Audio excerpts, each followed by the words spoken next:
प्रभु यीशु मसीह के नाम में आपको अनुग्रह, शांति और आशीष मिले।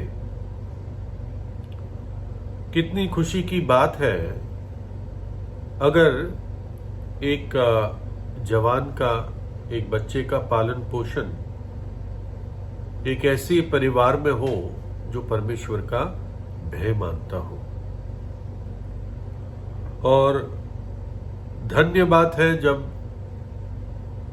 घर का जो मुखिया है, पिता है और माँ है, दोनों प्रार्थना करने वाले व्यक्ति हो, दोनों अपने बच्चों को प्रभु यीशु मसीह के बारे में सिखाने वाले व्यक्ति हो और जो प्रभु यीशु के लिए जीते हैं।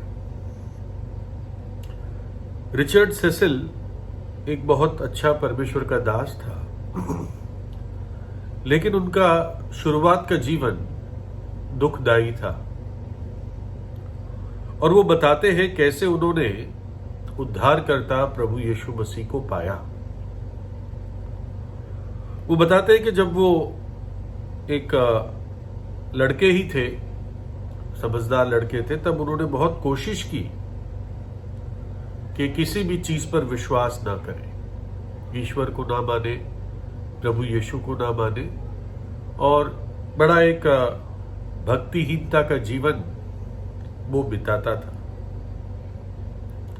लेकिन एक चीज वो भूल नहीं पाता था कि उसकी जो मां थी, उसके विश्वास को और जो उसको परमेश्वर के प्रति प्रेम था, उसको वो कभी भी भूल नहीं पाता था। रिचर्ड सेसिल का जो पिता था, ये बहुत ही गैर जिम्मेदार व्यक्ति था और काफी पीता था। और रिचर्ड और उसका जो छोटा भाई था और इनकी मां जो थी, उसके साथ उन तीनों के साथ बहुत बुरा व्यवहार करता था, क्रूरता भी प्रकट करता था। और जब ऐसा हो जाता था तो मां दोनों छोटे बच्चों को लेकर एक टीले के पास चली जाती थी, जहां पर एक ऐसी जगह थी घास वाली, और वहां पर वो बैठ जाती और घुटनों पर आकर परमेश्वर से इन दोनों बच्चों के भविष्य के लिए प्रार्थना करती। वो प्रार्थना करती कि प्रभु, मेरे इन दोनों बच्चों का तू ध्यान रखना। और थोड़े ही समय बाद मां मर गई और पति के क्रूर व्यवहार से और बहुत कठिन जीवन इस कारण उसको बिताना पड़ा, इसलिए वो बहुत जी नहीं पाई। जब रिचर्ड 21 साल का था, तभी वो एक नास्तिक सा पापी जीवन बिताना शुरू कर दिया था। एक दिन वो किसी कारणवश अपने बचपन के घर के पास आया और तब पुरानी यादें उसको मन में आने लगी और उसने सोचा, चलो उस टीले के पास चलता हूं, वहीं पर जहां पर मां हमारे लिए प्रार्थना करती थी। और जब वो वहां पर पहुंचा तो ऐसा लगा कि वो जगह वैसे ही है, किसी ने घास को भी डिस्टर्ब नहीं किया है।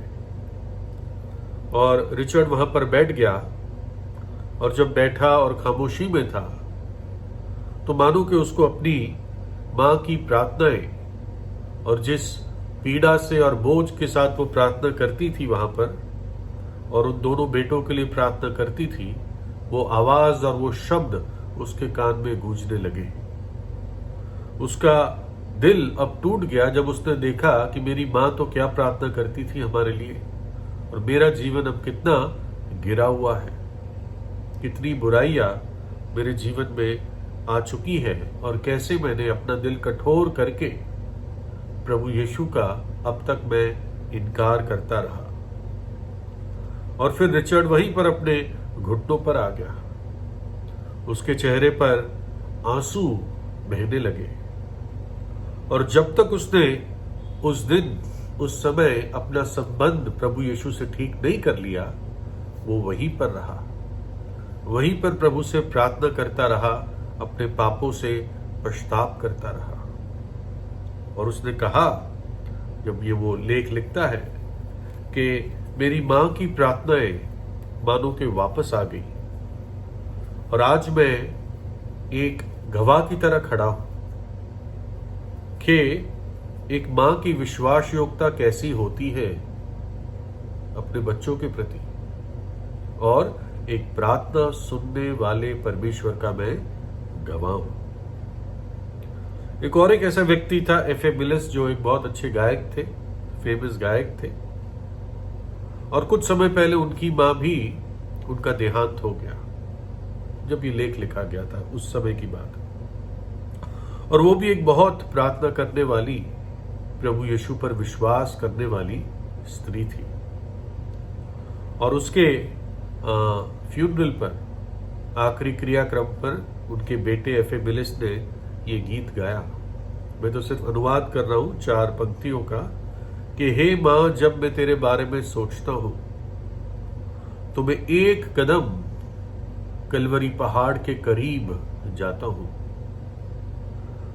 जब तेरा कोमल हाथ मेरे माथे पर होता है तो मुझे यीशु के करीब वो हाथ ले आता है। कलवरी वो पहाड़ था जहां पर प्रभु यीशु मसीह का क्रूस खड़ा किया गया, जहां पर उसने अपना बलिदान दिया जगत के पापों के लिए, जहां पर उसका अपना लहू बह गया हमारे पापों के प्रायश्चित के लिए। बाइबल में एक विधवा मां होती है जो अपने नगर के फाटक पर बहुत रो रही थी क्योंकि उसका जवान बेटा मर गया था। ये विधवा थी, अब कोई सपोर्ट नहीं था और भीड़ जा रही थी उसकी आखिरी क्रियाक्रम में। और प्रभु यीशु ने उस भीड़ को देखा, विशेषकर उस मां को देखा जो रो रही थी, जिसका रोना रुक नहीं रहा था, और उसको देखकर प्रभु यीशु के मन में तरस आया। इस प्रकार से है, जब वो नगर के फाटक के पास पहुंचा तो देखो लोग एक मुर्दे को बाहर लिए जा रहे थे जो अपनी मां का इकलौता पुत्र था, और वो विधवा थी, और नगर के बहुत से लोग उसके साथ थे। उसे देखकर प्रभु को तरस आया और उससे कहा, मत रो। तब उसने पास आकर अर्थी को छुआ और उठाने वाले ठहर गए। तब उसने कहा, हे जवान, मैं तुझसे कहता हूं, उठ। तब वह मुर्दा उठ बैठा और बोलने लगा, और उसने उसे उसकी मां को सौंप दिया। तो उसके प्रभु यीशु उस मां के आंसुओं को देखकर तरस से भर गया।